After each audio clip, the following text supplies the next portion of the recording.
မင်္ဂလာပါဒီနေ့ကတော့ငွေကြေးအသိပညာမျှဝေခြင်းအစီအစဉ်ရဲ့17ရက်မြောက်နေ့ဖြစ်ပါတယ်မိကုန်းလေးတစ်ခုနဲ့စလိုက်ပါမယ်တစ်မှာတကယ်သွားခြင်းနဲ့ပန်းနိုင်မရှိလားဒါမှမဟုတ်ဖြစ်ခြင်းနဲ့စိတ်လောက်တာရှိနေတာလားချမ်းသာခြင်းနဲ့လို့ပြောတာဟာ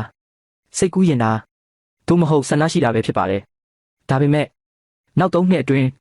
တစ်လကိုငွေ30သိန်းရအောင်လုပ်မယ်လို့ခိုင်ခိုင်မာမာပြောလိုက်တာမျိုးကမှပန်းနိုင်အစစ်မှန်ဖြစ်ပါတယ်ပန်းနိုင်မရှိပဲကြိုးစားနေတာဟာလမ်းမသိပဲကားမောင်းနေတယ်လို့ပါပဲဘလောက်ပဲအားဆိုင်ပြီးမောင်းနေပါစေဘယ်ကိုသွားရမှန်းမသိရင်တော့တင်းရဲ့လှုပ်အားတွေဟာအလကားဖြစ်သွားပါလိမ့်မယ်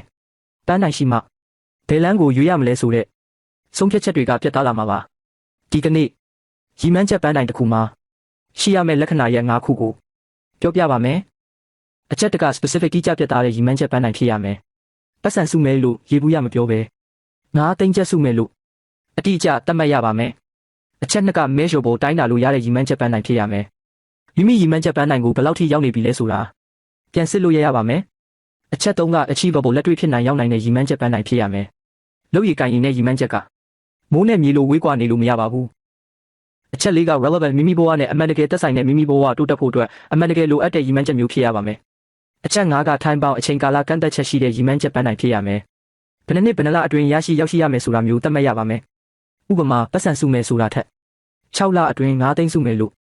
အတိအကျအချိန်နဲ့ပမာဏကိုသတ်မှတ်လိုက်ပါဒါဆိုရင်ဒီရီမန်းချက်ပြည့်မီဖို့တင်ပါလို့ရမလဲဆိုတာရှင်းရှင်းလင်းလင်းသိသွားပါလိမ့်မယ်မြန်မာလူငယ်တွေအနေနဲ့ပန်းနိုင်2မျိုးလိုပါတယ်3လကနေ6လအတွင်းစူးစမ်းရယူမဲ့ရေတူပန်းတိုင်ရဲ့3နှစ်ကနေ9နှစ်အတွင်းစူးစမ်းရယူမဲ့ရေရှည်ပန်းတိုင်ရဲ့ပေါ့ရေတူပန်းတိုင်ကတင့်ကိုရှေ့ဆက်ဖို့အားအင်ဖြစ်စေပြီးရေရှည်ပန်းတိုင်ကတော့တင့်ဘဝလမ်းကြောင်းကိုမှန်ကန်စေမှာပါခင်ဗျားကိုလူတချို့လောက်ကြတဲ့အမှားတစ်ခုရှိပါတယ်ဒါကတော့ရီမန်းချက်ပန်းတိုင်ကိုခေါင်းထဲမှာပဲထားကြခြင်းပါတင့်တကယ်အောင်မြင်ခြင်းရင်တင့်ရီမန်းချက်ကိုစာရွက်ပေါ်မှာခြာရေးပါစာနဲ့ပေနဲ့ခြာရေးထားတဲ့ပန်းတိုင်ကတင့်ကိုတာဝန်ယူစိတ်ပိုရှိလာစေပါတယ်ဒီနေ့ကစပြီးအချက်3ခုကိုစလုပ်ကြရအောင်နံပါတ်1တင်ဖြစ်ခြင်းတဲ့ပန်းတိုင်3ခုကိုစာရွက်ပေါ်မှာရေးချပါနံပါတ်2ပန်းတိုင်တစ်ခုစီအတွက်အချိန်သတ်မှတ်ချက်ထည့်ပါနံပါတ်3ပန်းတိုင်စီရောက်ဖို့ဒီအပတ်ထဲမှာလုံနိုင်မဲ့အသေးဆုံးခြေလမ်းတစ်ခုကိုအခုပဲစတင်လိုက်ပါ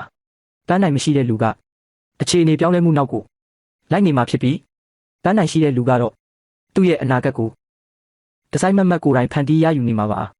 ခမည်းရဲ့ပန်းတိုင်ကဘာလဲဆိုတာခါမတ်မှာရေးခဲ့ပါဦးအောင်မြင်ဖို့အတွက်အလေးအကျင့်ကောင်းတွေဘယ်လိုပြောထောင်မလဲဆိုတာကိုနောက်ရက်မှာမျှဝေပေးပါမယ် See you.